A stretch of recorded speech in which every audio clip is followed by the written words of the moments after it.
আজ টিএমসি তৃণমূল কংগ্রেসে যোগ দিয়েছেন মোহাম্মদ আজিজ ও সাজিদ আক্তার। তৃণমূল নেতা সারাফাত আলী ও আশফাক হোসেনের নেতৃত্বে তারা আনুষ্ঠানিকভাবে দলে যোগদান করেন। জানা যায়, সাজিদ আক্তার পূর্বে বিজেপির সঙ্গে যুক্ত ছিলেন। দল পরিবর্তন করে টিএমসিতে যোগ দিয়ে তিনি বলেন, তিনি সারাফাত আলীর নেতৃত্বে কাজ করতে আগ্রহী এবং তার দিকনির্দেশনায় রাজনীতিতে সক্রিয় থাকতে চান।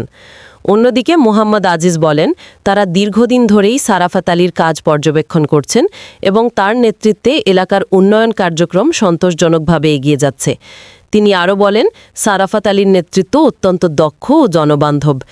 এই সময় তারা আশা প্রকাশ করেন, তৃণমূল নেত্রী দিদির সফলতায় সারাফাত আলীর গুরুত্বপূর্ণ ভূমিকা থাকবে। সেই বিশ্বাস থেকেই তারা টিএমসিতে যোগদান করেছেন বলে জানান। नमस्कार, हम दार्जिलिंग डिस्ट्रिक्ट का vice president Sharafat Ali minority cell का आज हमारे दो भाई आज टीएमसी में शामिल हुए हैं, जो कि बीजेपी से आए हैं। साजिद भाई है और अजीज भाई है। आज हम लोग का मुख्यमंत्री ममता बनर्जी का हाथ को एकदम मजबूत करके चलना है, बीजेपी को जड़ से बंगाल से फेंकना है। और साजिद भाई से भी हम जानने की कोशिश करेंगे, अजीज भाई से भी कुछ जानने की कोशिश करेंगे। इतना सा काम किया मैं बीजेपी से, लेकिन बीजेपी को जड़ से हटाना है।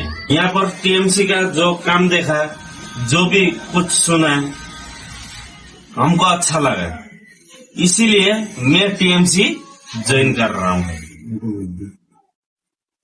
हम मोहम्मद अजीज, हम कौसान के रहने वाले हैं।